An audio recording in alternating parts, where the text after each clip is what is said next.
Good morning. Derivatives व्युत्पन्न part 2 ये करीब 3 एपिसोड में पूरा हो पाएगा। 3 लेक्चर्स इसके लिए रिक्वायर्ड हैं। फर्स्ट में हमने इसको कंसेप्ट को देखा कि डेरिवेटिव्स क्या होते हैं। डेरिवेटिव्स का मतलब आप समझ ही गए कि ये वो फाइनेंशियल इंस्ट्रूमेंट्स हैं जिसके द्वारा हम मार्केट रिस्क को कम करते हैं, रिड्यूस करते हैं, एलिमिनेट करते हैं या समाप्त करते हैं। क्योंकि मार्केट की रिस्क जो है वो अनप्रिडिक्टेबल है, जिसका कोई अंदाज़ा अनुमान आसानी से नहीं लगाया जाता, कितनी भी टेक्निक यूज़ कर ली जाए। लेकिन कहीं ना कहीं अनिश्चितताएं, संदिग्धताएं या अनसर्टेनिटी बनी रहती है और उसी का परिणाम होता है रिस्क और जोखिम और रिस्क से बचाव करने का एक बड़ा महत्वपूर्ण जो उपाय है वो है व्युत्पन्न या डेरिवेटिव्स।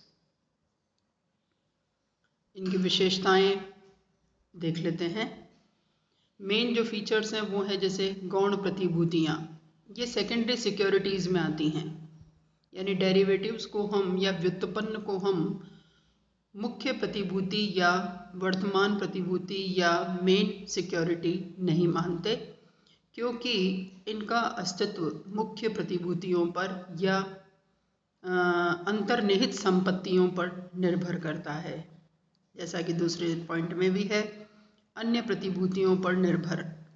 डेरिवेटिव्स हमेशा ही किसी अन्य संपत्ति या प्रतिभूति पर निर्भर करते हैं। जैसे कि हम शेयर्स का या डिबेंचर्स का सेलिंग बाइंग कर रहे हैं स्टॉक मार्केट में, तो उस सेलिंग बाइंग एक्टिविटीज़ में जो रिस्क हो रही है, उस रिस्क को दूर करने के लिए जिस तरीके का इस्तेमाल करना होता है, जिस तकनीक का इस्तेमाल करना होता है, दैट इज़ कॉल्ड डेरिवेटिव्स। ठीक है ना। तो इसका मतलब मेन सिक्योरिटी कौन सी हुई? शेयर्स या डिबेंचर्स या बॉन्ड्स। इसलिए उनको अंतर्निहित संपत्ति कहा जाता है और उनकी जोखिम को बचाने का जो तरीका है वो कहलाता है व्युत्पन्न। तीसरा पॉइंट है वित्तीय जोखिम का बीमा। जैसा हम समझ ही चुके हैं, जैसे बीमा हमें कई प्रकार की जैसे आग, बाढ़, चोरी, दुर्घटना आदि परेशानियों या आदि हानियों से बचाने का कार्य करता है। ठीक उसी तरीके से व्युत्पन्न यानी डेरिवेटिव्स भी वित्तीय जोखिमों से बचाने का एक बीमा है, एक इंश्योरेंस है। वित्तीय अनुबंध, फाइनेंशियल कॉन्ट्रैक्ट, क्योंकि ये एक फाइनेंशियल रिस्क को एलिमिनेट करने वाला मतलब तरीका है, टेक्निक है, इसलिए इसको वित्तीय अनुबंध की तरह लिया जाता है। यानी जिसमें हम मूल्यों में परिवर्तन, दरों में परिवर्तन या फ्लक्चुएशंस जो होते हैं मार्केट के, उन फ्लक्चुएशंस के लिए हम एक कॉन्ट्रैक्ट करते हैं व्युत्पन्न में। यानी डेरिवेटिव्स में दो पार्टीज मिलकर एक समझौता, एक एग्रीमेंट करती है, अनुबंध करती है, और उस अनुबंध के अंतर्गत वो फाइनेंशियल रिस्क को दूर करने का एक अनुबंध करते हैं या समझौता करते हैं।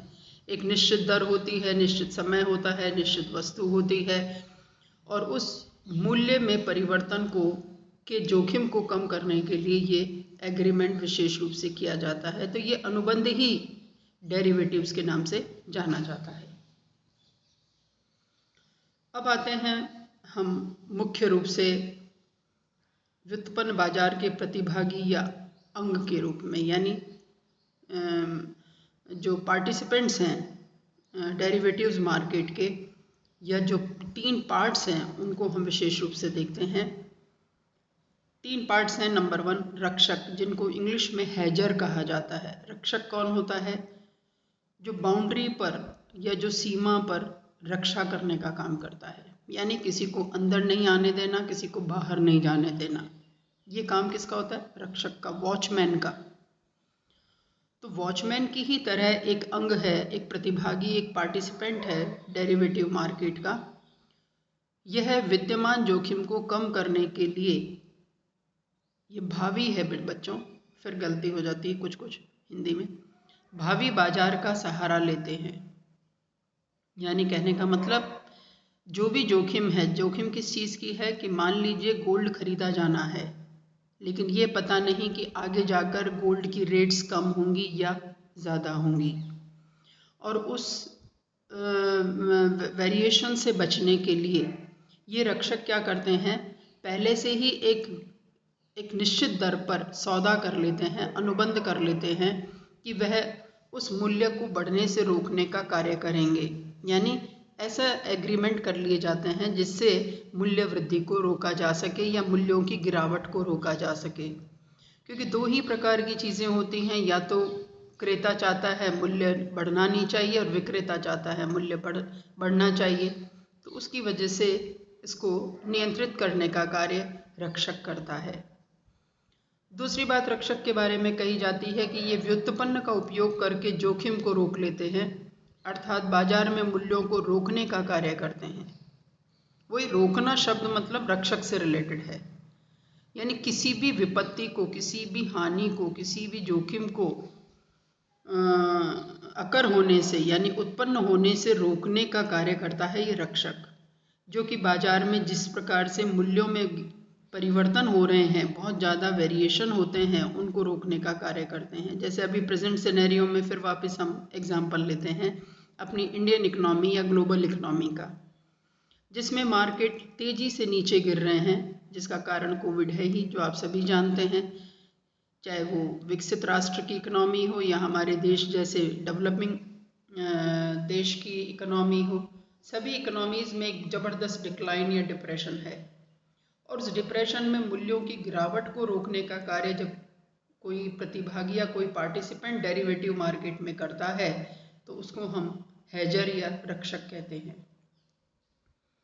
ये किस तरह से मूल्यों को रोकने का कार्य करता है, इसमें आगे देखिए कि जब वह संपत्ति को बेचना चाहते हैं और भावी मूल्यों की गिरावट की जोखिम को रोकते हैं। बच्चों, ये भावी जो वर्ड आ रहा है 2 बार, इसको जरूर करेक्ट कर लें। मैंने कोशिश भी की थी लेकिन समहाउ नहीं हो पाया, तो प्लीज़ केयरफुल अबाउट इट। जब वह संपत्ति को बेचना चाहते हैं तो भावी मूल्यों की गिरावट की जोखिम को रोकते हैं, क्योंकि विक्रेता क्या चाहता है, मूल्यों में गिरावट नहीं हो, एक सर्टेन प्राइस उसको मिल जाए या उसको बढ़ा हुआ मूल्य उसको मिले, तो उसको रोकने का कार्य रक्षक करेगा। और जब वह संपत्ति का क्रय करना चाहते हैं तो मूल्यों में वृद्धि की जोखिम से बचने का कार्य करते हैं। This is very much clear कि मूल्यों में यदि वृद्धि हो रही है और संपत्ति का क्रय करना है तो दोनों ही कॉन्ट्राडिक्टरी हैं। इसलिए संपत्ति का क्रय करने से पहले मूल्यों में वृद्धि की जोखिम से बचने का कार्य करना चाहिए। ए hedger is a trader, English में भी देख लेते हैं। A hedger is a trader who enters the future market to reduce a pre-existing risk in the market. Market की प्री एग्जिस्टिंग रिस्क क्या है? Fluctuation in the price. Any type of market में be there, commodity market, bullion market, stock market, उस सभी markets का जो feature है that is uncertainty, fluctuations, increase and decrease of price inflation, price depression. These are the pre-existing risk. To reduce the risk in the market, ये काम करता है hedger. Hedgers participate in the derivatives market to lock the prices at which they will be able to do a buy or sell transactions in the future. This is very much clear. यदि वो खरीदना और बेचने के कोई transactions if they are doing, तो वो क्या करते हैं, प्राइस को लॉक कर देते हैं, यानी मूल्यों को रोक देते हैं। To lock the prices.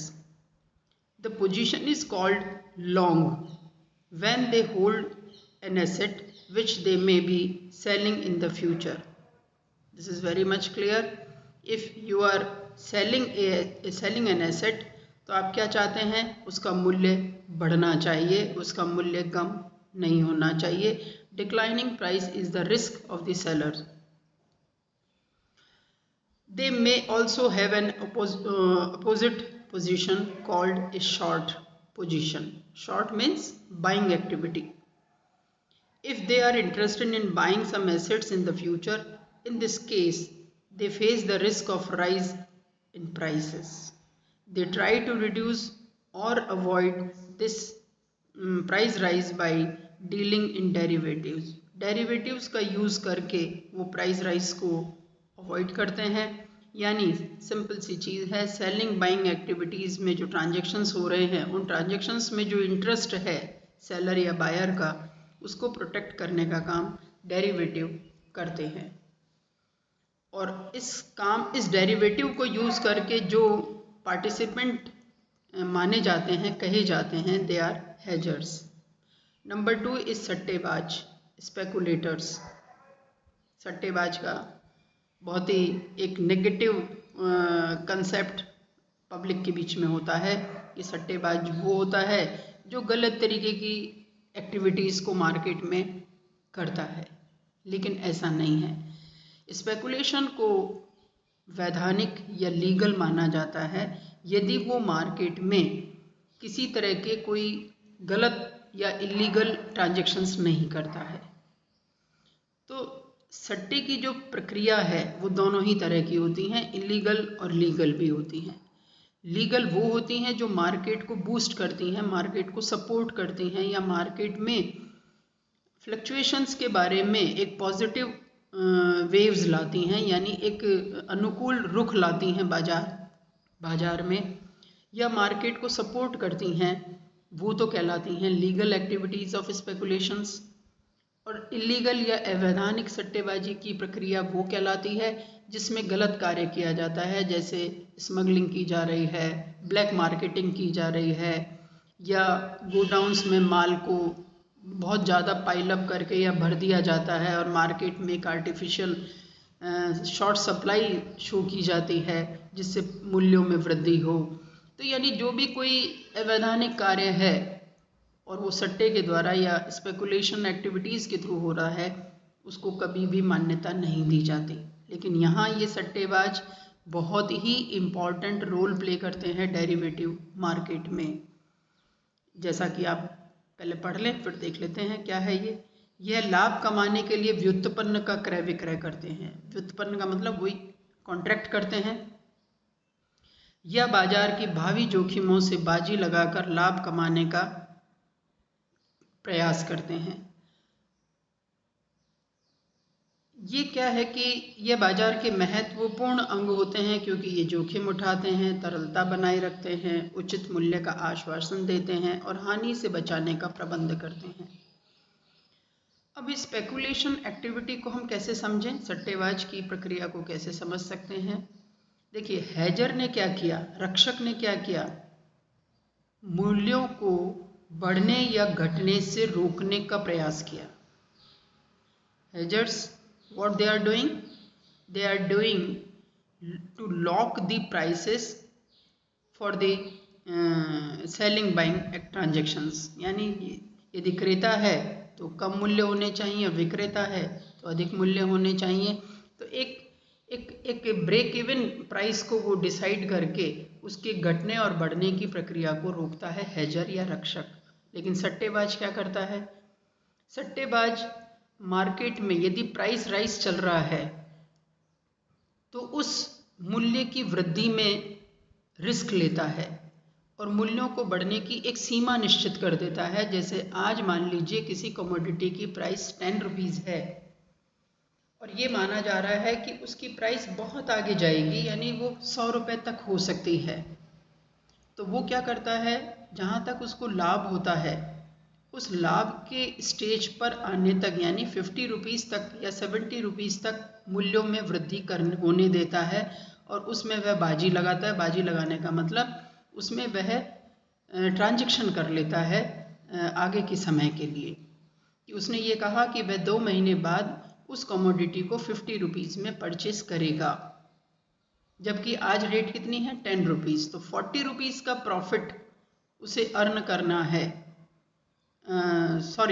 यदि वो 10 रुपये की आज कीमत है और वह ये मान रहा है कि उसके मूल्य वृद्धि हो रही है, तो उस बढ़ते हुए मूल्य को वह रोकने की कोशिश नहीं करता बल्कि उसकी वृद्धि को एक सीमा तक बढ़ने की कोशिश करेगा या काम करेगा। ऐसे कॉन्ट्रैक्ट करता है या डेरिवेटिव्स को सेल और बाई करता है, क्रय और विक्रय करता है। उसका मुख्य रूप से जो संबंध है सट्टेबाज का वो किससे है, high risk and high profit से, जबकि रक्षक हाई प्रॉफिट अर्न नहीं करता क्योंकि वो रिस्क नहीं लेता। और आप सभी जानते हैं रिस्क और प्रॉफिट दोनों में एक बहुत ही क्लोज कनेक्शन है। यदि आप हाई रिस्क जोन में जाते हैं तो हाई प्रॉफिट्स भी लेते हैं। तो सट्टेबाज क्या करता है, यदि मूल्यों में डिक्लाइन चल रहा है, गिरावट आ रही है, तो इस गिरते हुए मूल्यों में वह बाजी लगाता है। बाजी लगाने का मतलब कॉन्ट्रैक्ट करता है, अनुबंध करता है कि मूल्य गिरने देने हैं, उनको रोकता नहीं है। हेजर क्या करता है, रोकता नहीं है, लेकिन एक सीमा तक वो गिरने देता है और उस सीमा के बाद फिर वो उस कॉन्ट्रैक्ट के द्वारा उनकी उस अगली गिरावट या उस फर्दर डिक्लाइन को कंट्रोल करता है। ये है इसका तरीका। ये बाजार के लिए महत्वपूर्ण अंग होते हैं क्योंकि ये जोखिम उठाते हैं, नेचुरली ये रिस्क ले रहे हैं। रिस्क किस चीज़ का ले रहे हैं, मूल्यों के बढ़ने का या मूल्यों के तेजी से गिरने का। तरलता बनाए रखते हैं क्योंकि मार्केट में हमेशा ये जो बाजी लगाते हैं, ये जो कॉन्ट्रैक्ट करते हैं, अनुबंध करते हैं, उन अनुबंधों के द्वारा लिक्विडिटी मेंटेन होती है। उचित मूल्य का आश्वासन देते हैं, यानी मार्केट में एक प्राइस का बहुत ज़्यादा हाइक और बहुत ज़्यादा डिक्लाइन नहीं होने देते और उससे ये हानि को बचाते हैं। ये है सट्टेबाज का एक पार्टिसिपेटिव अरेंजमेंट। दूसरी चीज़ है स्पेकुलेटर्स, सट्टेबाज। Speculators buy and sell derivatives to make profits and not to reduce risk. This is very important, जो आपने ऊपर भी पढ़ा कि ये लोग रिस्क को घटाते नहीं हैं, कम नहीं करते, बल्कि प्रॉफिट को बढ़ाने के लिए रिस्क को लेते हैं, यानी they take risk for high profits. जो मैंने आपको ऊपर भी बताया कि ये क्या करते हैं, मूल्यों में यदि गिरावट है, डिक्लाइन आ रहा है तो डिक्लाइन होने देते हैं, यदि मूल्यों में वृद्धि है तो वृद्धि होने देते हैं, लेकिन उसकी एक सर्टेन लिमिट तय कर देते हैं बस। वहीं उसके लिए फिर वो व्युत्पन्न का या डेरिवेटिव मार्केट का सहारा लेते हैं या डेरिवेटिव मार्केट में एंट्री लेते हैं। Speculators willingly take increased risk. This is very much clear कि ये मतलब जोखिमों को बढ़ाते हुए अपना कार्य करते हैं, रिस्क बहुत लेते हैं, तो इसीलिए हाई प्रॉफिट भी एंजॉय करते हैं। Speculators are important to derivative market as they facilitate hedging, provide liquidity, ensure accurate pricing and help to maintain price stability। ऊपर भी हमने समझा, हिंदी में भी और इंग्लिश में भी हम समझ लेते हैं। हेजिंग क्यों करते हैं ये, फैसिलिटेट हेजिंग का मतलब क्या है, एक सर्टेन प्राइस को रोक देते हैं, बढ़ने देते हैं। मैंने कहा ना 10 रुपए की आज की कमोडिटी की जो प्राइस है उसको 50 रुपीज़ तक बढ़ने देना है, लेकिन यदि वो 50 से अबव जाती है तो they control the price hike. Provide liquidity, क्योंकि इनकी जो ट्रांजेक्शन्स होते हैं वो नॉर्मली कैश ट्रांजेक्शन्स होते हैं, तो लिक्विडिटी मार्केट में मेंटेन होती है। प्राइस, जो एक्यूरेट प्राइस है, एक्यूरेट प्राइस का मतलब वास्तव में किसी वस्तु की क्या कीमत होनी चाहिए उस मार्केट की सिचुएशन को देखते हुए या डिमांड सप्लाई को देखते हुए, इन दो फोर्सेस के थ्रू जो मार्केट प्राइस होना चाहिए, दे maintain that price and stability. Last है मूल्यांतरक। मूल्यांतरक कौन होता है, आर्बिट्रेजर जिसको कहा जाता है। देखिए ये क्या करता है, जो दो या अधिक बाजारों में प्रचलित मूल्यों में भिन्नता का लाभ लेने के लिए विनिमय करते हैं। इस प्रकार मूल्यांतरक बाजार में समरूपता प्रदान करते हैं। हिंदी में बच्चों मूल्यांतरक है ये, ए में आ की मात्रा और लगानी है आपको, वो रह गई, उसको भी आप करेक्शन कर लें। थोड़ा सा आपको मेरे साथ कोऑपरेट करना होगा क्योंकि थोड़ी टाइपिंग में प्रॉब्लम, अभी उतनी हैबिट नहीं हुई, प्रैक्टिस उतनी अच्छी नहीं है कि टाइपिस्ट की तरह फटाफट टाइप कर लिया जाए, इसलिए थोड़ी सी दिक्कत आ जाती है, तो आप करेक्शन कर लें जैसा मैं कहती हूँ। तो मूल्यांतरक और आर्बिट्रेजर किसको कहते हैं, जो क्या करता है, दो या दो से अधिक बाजारों में एक साथ एंट्री लेता है। जैसे ABC, या एग्जाम्पल के तौर पर इंडिया में, अमेरिका में और कनाडा में, 3 कंट्रीज़ के मार्केट में वो गोल्ड की प्राइसेस को देखता है। उसको जहां लगता है, क्योंकि तीनों में यदि प्राइसेस में वेरिएशन है, कीमतों में कुछ मतलब अंतर है, डिफरेंसेस हैं, तो उस वेरिएशन को कवर करता है और लाभ कमाता है। वो क्या करता है, जिस मार्केट में, जिस बाजार में उस वस्तु की कीमत कम है वहाँ वो परचेज करता है, जिस मार्केट में प्राइस ज़्यादा है वहाँ उसका सेल करता है। तो उससे क्या होता है, इक्वलाइज हो जाती हैं। यानी कनाडा, यूएस और इंडिया, इन तीनों मार्केट में गोल्ड की एक ही प्राइस हो, एक इक्वल प्राइस हो, एक होमोजीनियस उसमें एक देखा जाए, ट्रेंड देखा जाना चाहिए।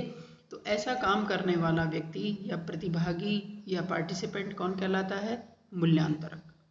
फिर से समझ लीजिए, ये क्या करते हैं, बाजारों में मूल्यों की भिन्नता का लाभ लेते हैं। यानी साइमल्टेनियसली ये एंट्री लेते हैं कुछ 2 या 2 से अधिक बाजारों में, और उसका लाभ किस रूप में लेते हैं, प्राइस की डिस्क्रिपेंसीज में। क्योंकि मार्केट में प्राइसेस यदि एक ही चल रही हैं सभी जगह पर, मान लीजिए 50 रुपीज़ पर ग्राम का कोई रेट चल रहा है किसी कमोडिटी का, तो there is no role of मूल्यांतरक। But if there is discrepancy और डिफरेंस और variation in the market price, तो क्या होगा, जहाँ प्राइस कम है वहाँ परचेजिंग होगी, जहाँ प्राइस ज़्यादा है वहाँ सेलिंग होगी। तो ये तब तक चलेगा जब तक कि वो इक्वलाइज नहीं हो जाती, समरूप नहीं हो जाती। ऐसा करने के लिए ये मूल्यांतरक क्या करते हैं, डेरिवेटिव्स का सहारा लेते हैं, व्युत्पन्न के द्वारा अनुबंध करते हैं। किस तरह के अनुबंध करते हैं, जहाँ रेट्स कम है वहाँ पर क्रय का सौदा करते हैं, जहाँ ज़्यादा मूल्य है वहाँ विक्रय का सौदा करते हैं। तो उस तरह से क्या होगा कि वो प्राइसेस धीरे धीरे बराबर होने लगती है, क्योंकि डिमांड सप्लाई का फोर्स आने लगता है और उससे उनको लाभ होता है, प्रॉफिट अर्न करते हैं। तो यहाँ पर ये डेरिवेटिव्स का रोल है बच्चों। ये तीनों ही प्रतिभागी जो हैं, रक्षक, सट्टेबाज और मूल्यांतरक, हेजर, स्पेकुलेटर और आर्बिट्रेजर, all three components are very important in the derivative market। क्यों, क्योंकि इन्हीं की जो एक्टिविटीज़ हैं, इन्हीं के जो कार्य किए जाते हैं, इनके द्वारा जो टेक्निक्स यूज़ की जाती हैं, जो डेरिवेटिव्स यूज़ किए जाते हैं, उसी का परिणाम होता है कि बाजार में हलचल बनी रहती है, फ्लक्चुएशंस को कंट्रोल करने का रहता है। जैसे अभी कुछ टाइम पहले आपने सुना होगा कि गोल्ड की प्राइसेस 80,000 पर तोला जाएगी, यानी पर 10 ग्राम्स जाएगी, और उस वजह से मार्केट बहुत ज़बरदस्त तरीके से अनिश्चितता के दौर में आ गया। वहाँ स्पेकुलेटर का रोल आ गया था। स्पेकुलेटर ने क्या किया, प्राइस को बढ़ने दिया। जैसे ही उसकी रेट 58 पर चली गई, प्राइस रुक गई। आप मार्केट को कभी भी किसी भी कमोडिटी में आप कभी ऑब्जर्व करिए, डेली पेपर्स देखिए, डेली न्यूज़ देखिए, उसमें प्राइस राइज कब तक हुआ और उसके बाद कब डिक्लाइन होना शुरू हुआ। तो आप कभी देख लीजिए, कभी भी किसी वस्तु की प्राइस बहुत ही अनकॉमन नहीं होगी या बहुत ज़्यादा या बहुत कम नहीं जाएगी, क्योंकि वहाँ पर ये डेरिवेटिव्स आ जाते हैं। ये डेरिवेटिव्स क्या करते हैं, इस तरह के जो हाई फ्लक्चुएशंस होते हैं ट्रेड साइकिल के या मूल्यों में परिवर्तन के, उनको ये कंट्रोल करने का काम करते हैं। तो ये एक प्रिवेंटिव एक्टिविटीज़ है डेरिवेटिव्स के द्वारा या एग्रीमेंट्स के द्वारा, जिसमें हम फ्लक्चुएशन को कंट्रोल करते हैं। तो आई थिंक आपको समझ में आ ही गया होगा। अब लास्ट जो हमारा लेक्चर होगा वो इसका कंक्लूडिंग लेक्चर होगा, जिसमें हम डेरिवेटिव्स को टाइप्स को देखेंगे, वो भी काफ़ी इम्पॉर्टेंट है। तो डेरिवेटिव का जो टॉपिक है थोड़ा सा टेक्निकल ज़रूर है, लेकिन बच्चों थोड़ा समझोगे तो बहुत इंटरेस्टिंग भी लगेगा। Thank you.